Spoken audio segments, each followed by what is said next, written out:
You're listening to the Crew Book Club podcast, the show that challenges you to change your mindset through hearing about dope books.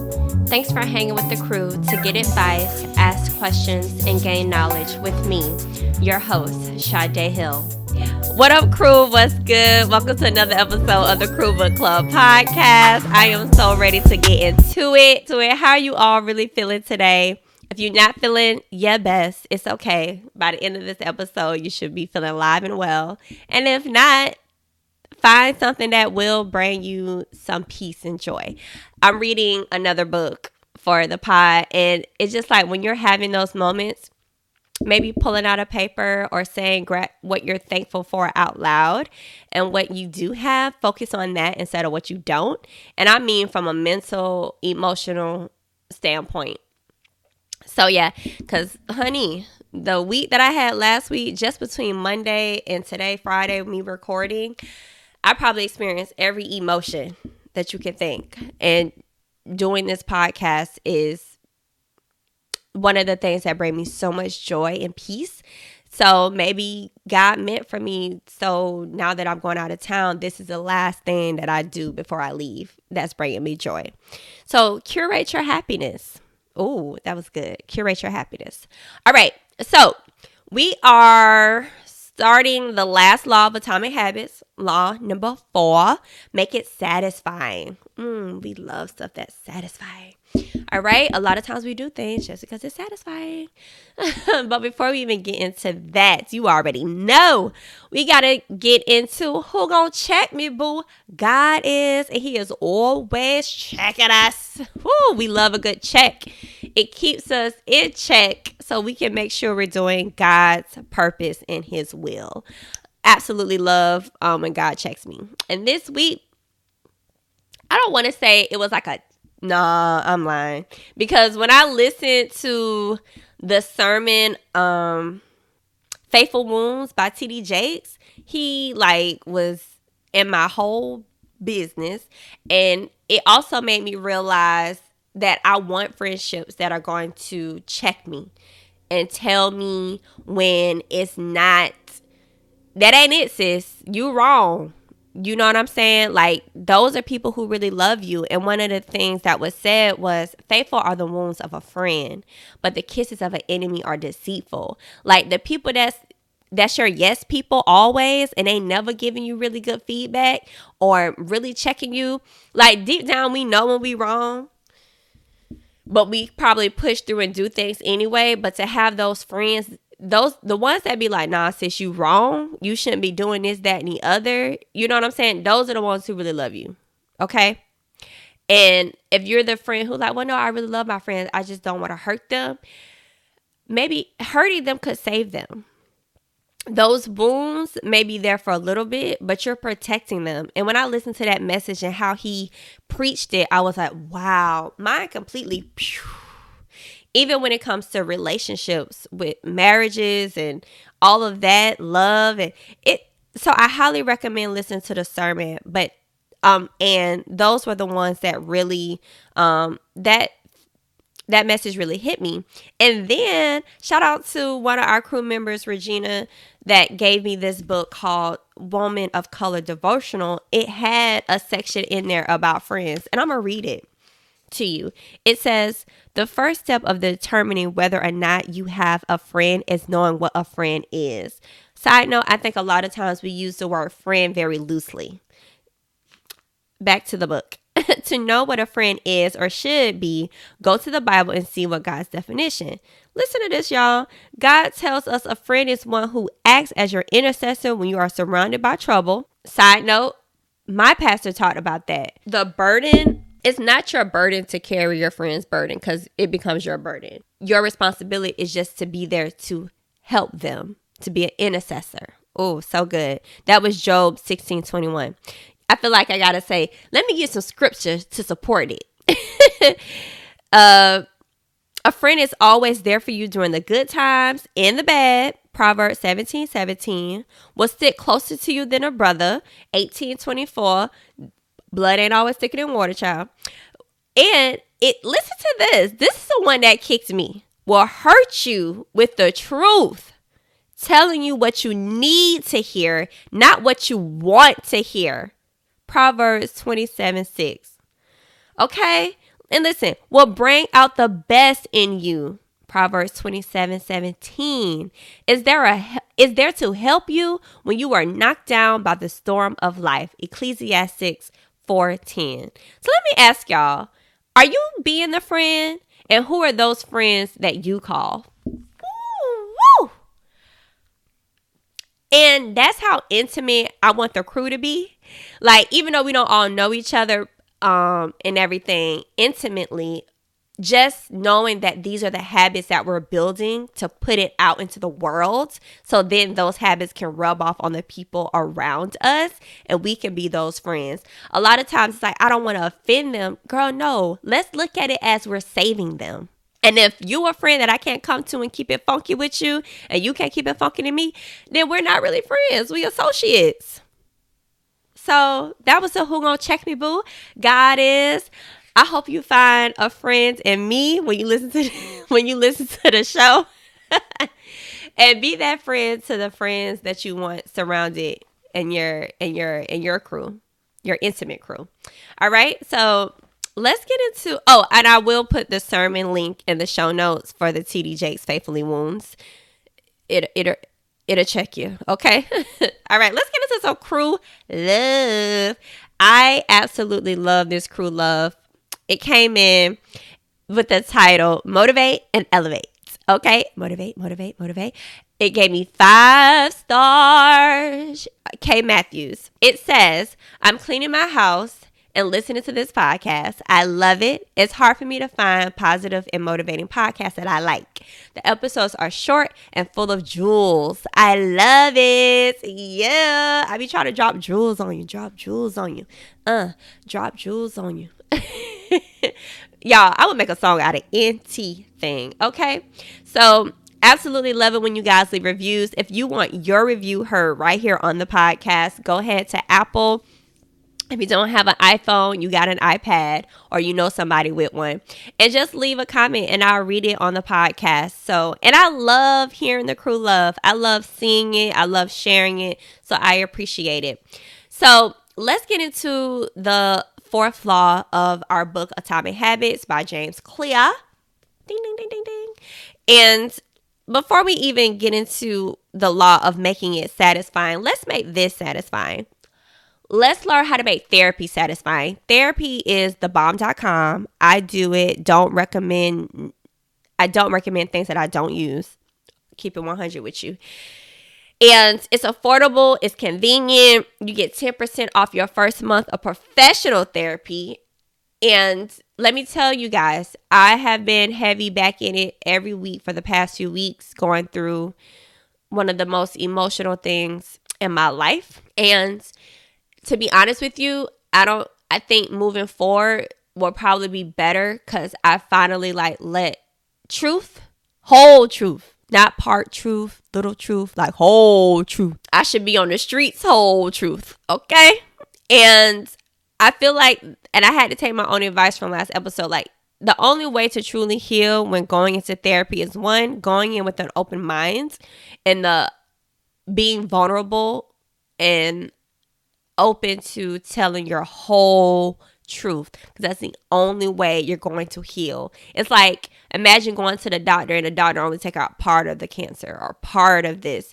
He can't really heal all. It won't heal. It'll just fester and grow again, and you'll be right back in the same spot. So I recommend when you're going into therapy, go in there wholeheartedly open and transparent. So check out betterhelp.com/crewlove. That's betterhelp.com/crewlove. The link will be in the show notes. All right.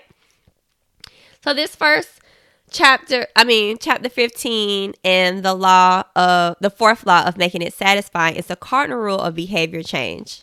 And I feel like we all know this, but we don't do this. So we got to make it what? Satisfying. The problem wasn't knowledge, because I feel like we all know what we need to do. The problem is consistency. We don't stay consistent. We be like, I'm going to do this. I'm going to do that. It don't work. And then you out.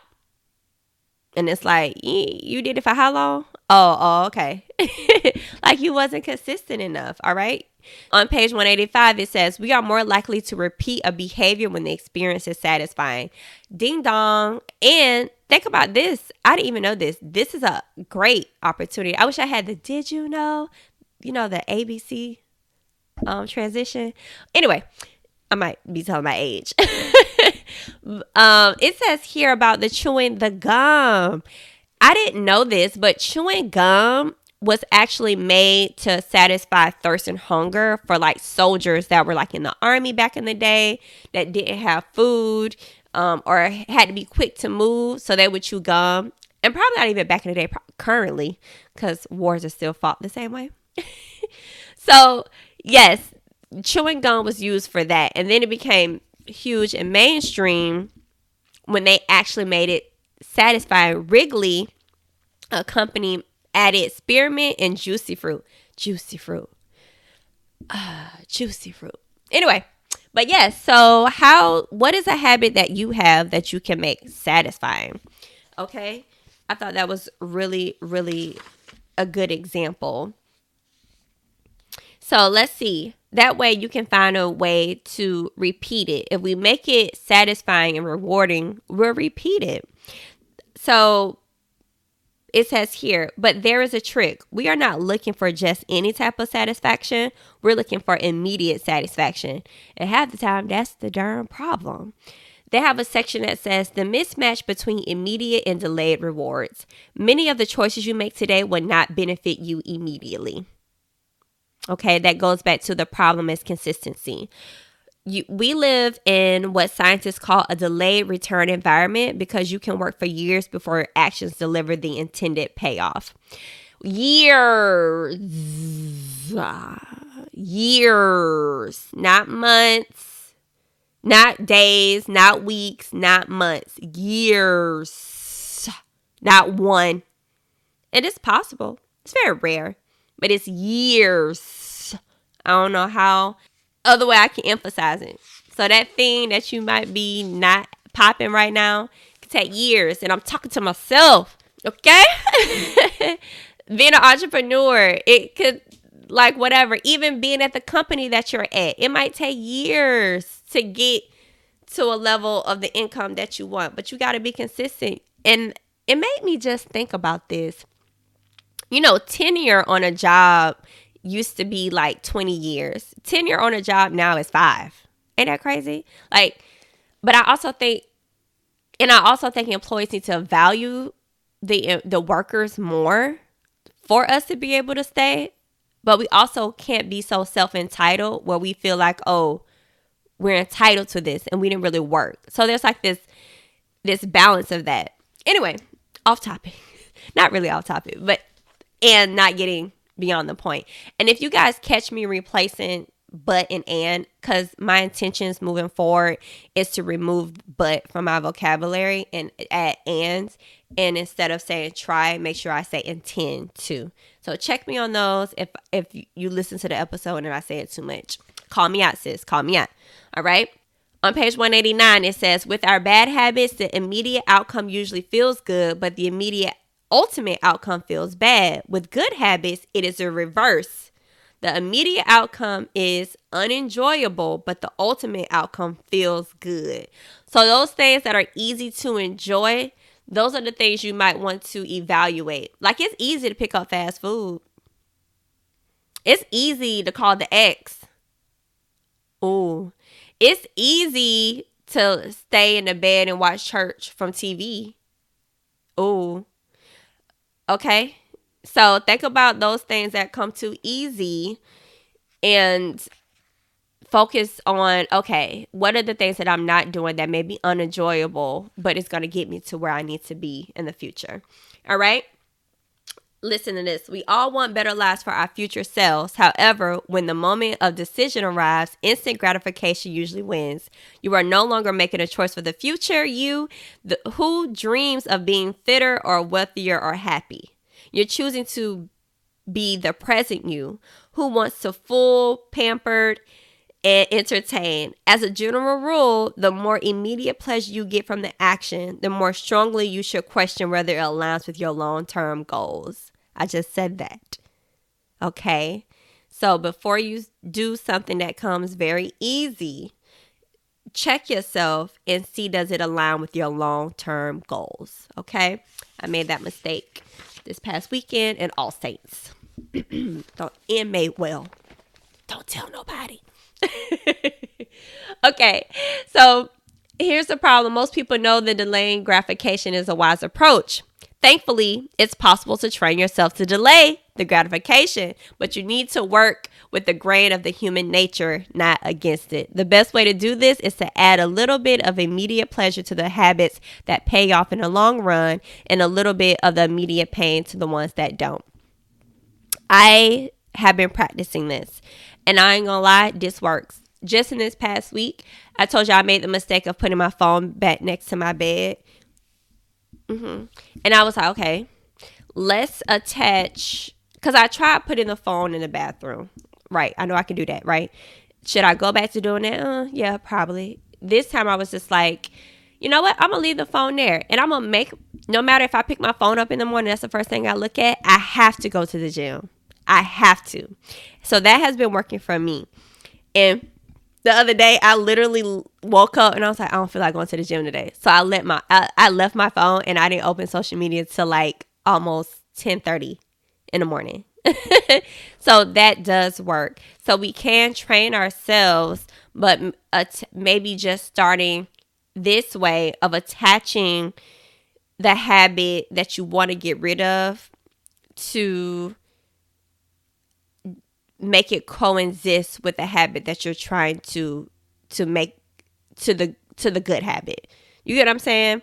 So whatever it is, if you say, if I pick up takeout food, then I have to work out before I go to bed. You know what I'm saying? Like, find a way to associate it, that easy habit, with the that old habit that's so easy, to train yourself to embrace the new habit.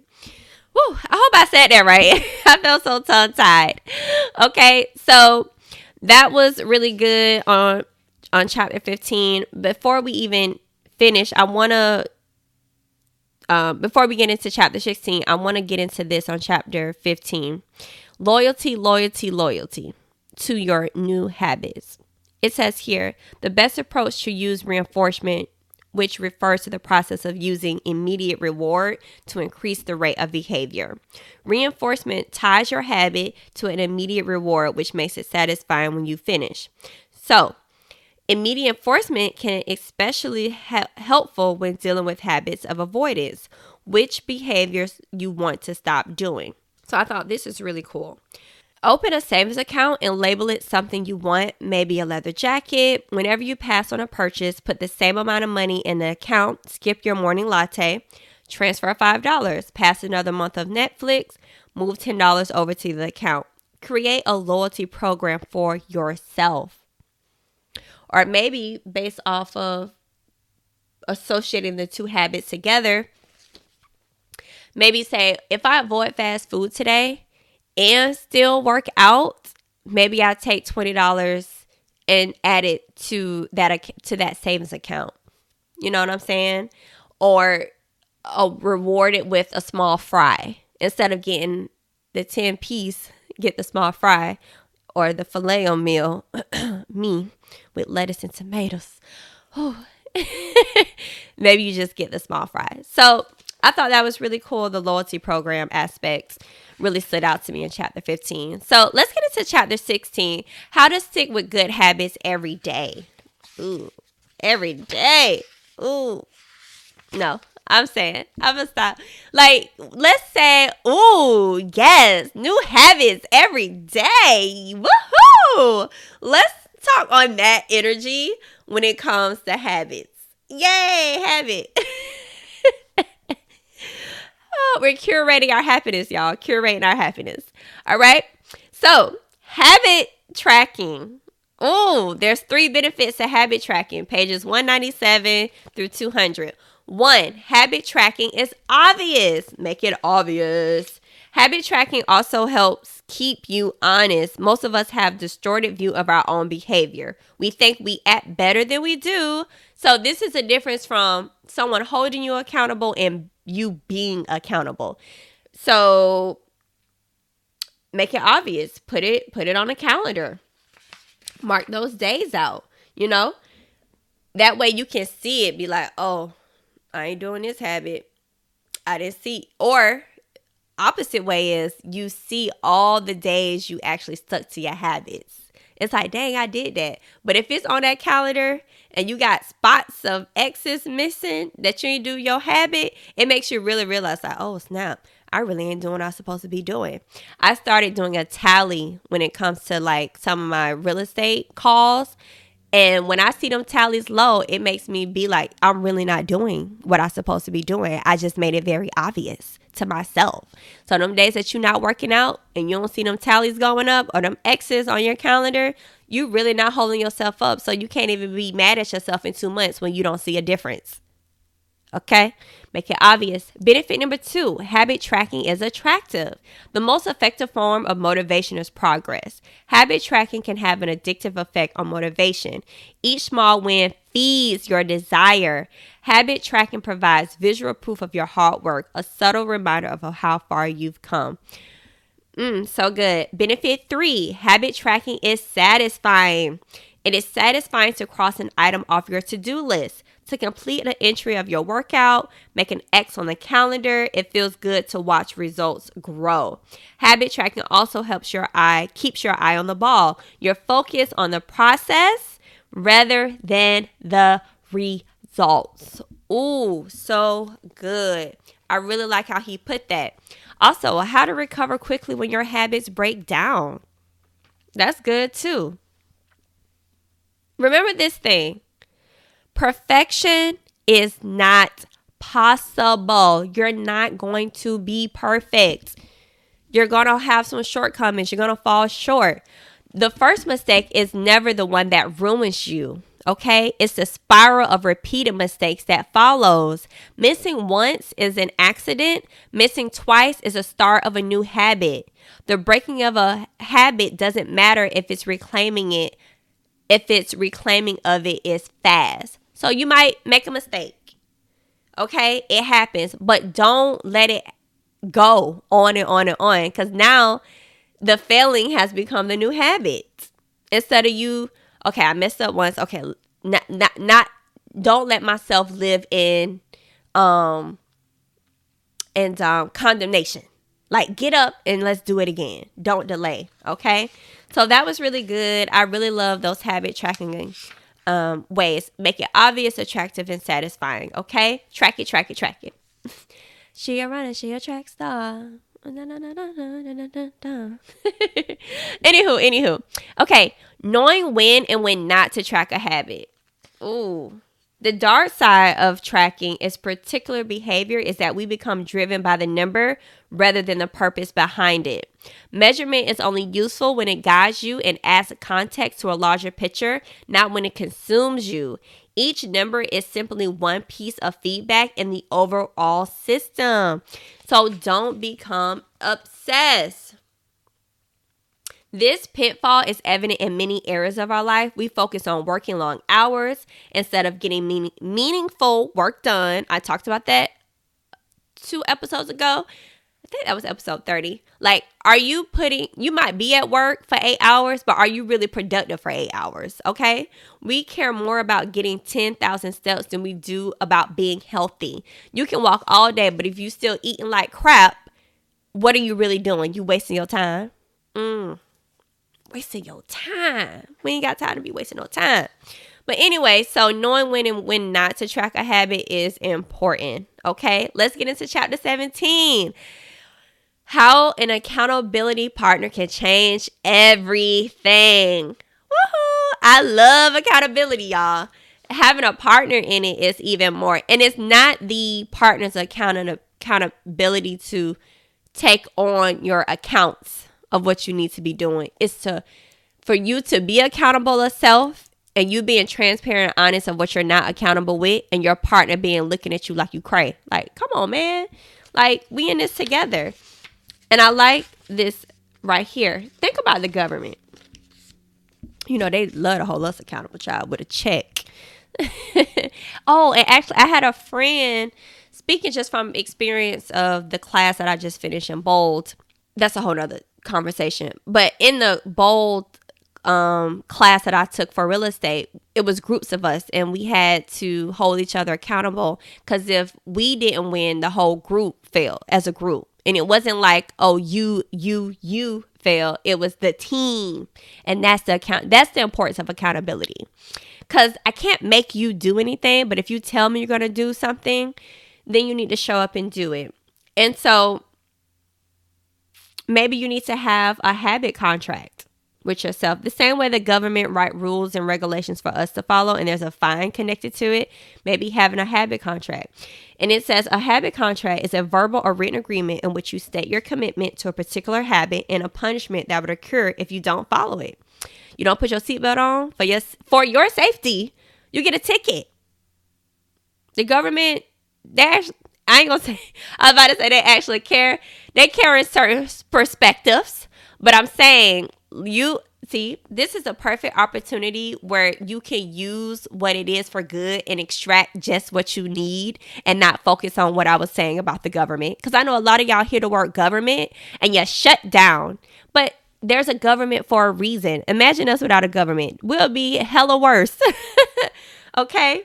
So use it for what it is, maybe doing a habit contract and then sharing it with a friend and you guys both signing it. Another cool thing about accountability is like having an accountability partner is useful. It says here, you are less likely to procrastinate or give up because there's an immediate cost. If you don't follow through, perhaps they'll see you as untrustworthy or lazy. Suddenly, you are not only failing to uphold your promise to yourself, but also failing to uphold your promises to others. That's huge for me. I have 2 accountability groups, Monday and Tuesday, one for real estate, one for podcasting. And then I paid to be a part of a society to make sure I'm continuing to do the things that I need to do to be a better podcaster. Like, y'all, accountability partner work. But just remember, it's not their responsibility to do your accounts. You are. So whatever you say you're going to do, you're going to stick to it. Because I'll be darned if I'm seen as an unworthy, untrusting, and lazy person. Because I don't care what business you started. No one wants that on their Google review or Yelp. All right? So let's get it together. The same way you put so much standards on other things, use those same standards for yourself. Okay, look in the mirror.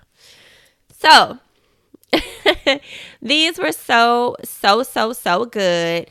Now, next week, we'll be getting to advanced tactics, how to go from being merely good to being truly great. Those are chapters 18 through 20, and that'll be finishing up our book on atomic habits. For next episode, you know, I'm all about the vibes of advancing, okay?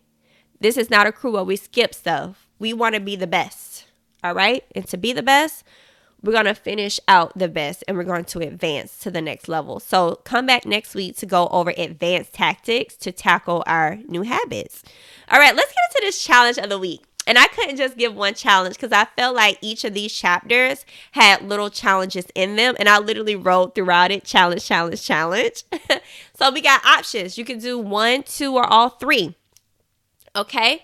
1, create a loyalty program. Like we talked about in chapter 15. Open a savings account and label something you want. So whatever you conquer habit-wise is connected to your new life.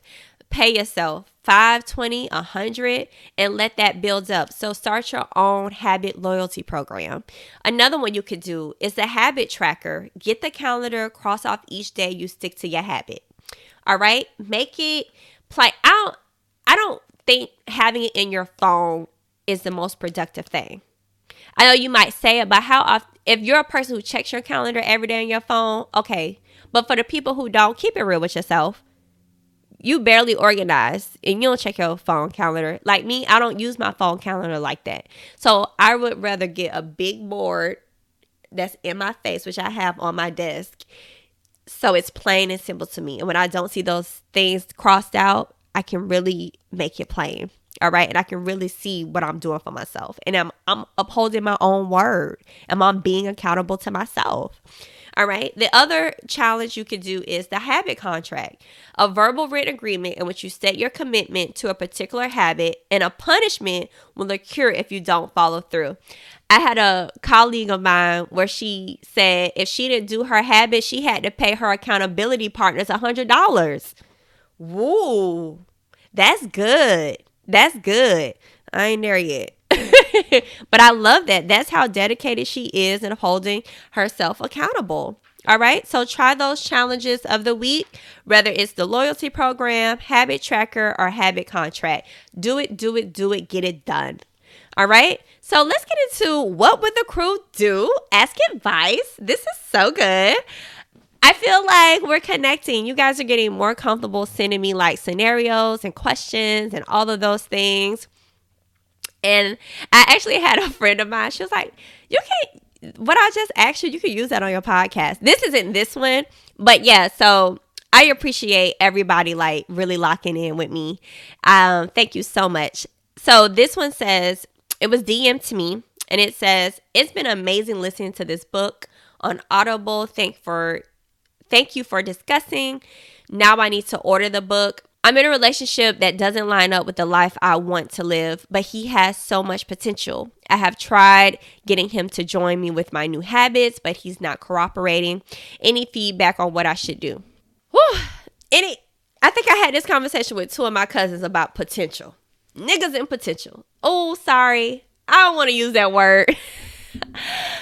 I don't use that word, but I feel like, I'm so tired. Like I'm 34. And when I talk to somebody in my age group, I would say mine would be, I think that 25, 26 mark is like potential. Like we're not in a potential age. Like it's some minimums that these women need to have. Like, oh, like you working well, like potential. Okay, you 32 years old in a cell, like you still walking around Disney sweeping. Like, I'm not trying to put down on anybody sweeping at Disney, but if I'm meeting you and you're sweeping at Disney, but you saying you want to be the owner of your own business and CEO, but you're sweeping at Disney and you're not getting no knowledge, no education. And when we talk, it's always an excuse or I'm going to do. Oh, I'm going to do that. Oh, that's a good idea. I think about that. But are you really thinking? Or the potential of, but yeah, that he has so much potential. What is so much potential? Let's really break that down. Get your journal out and really write down what potential he has.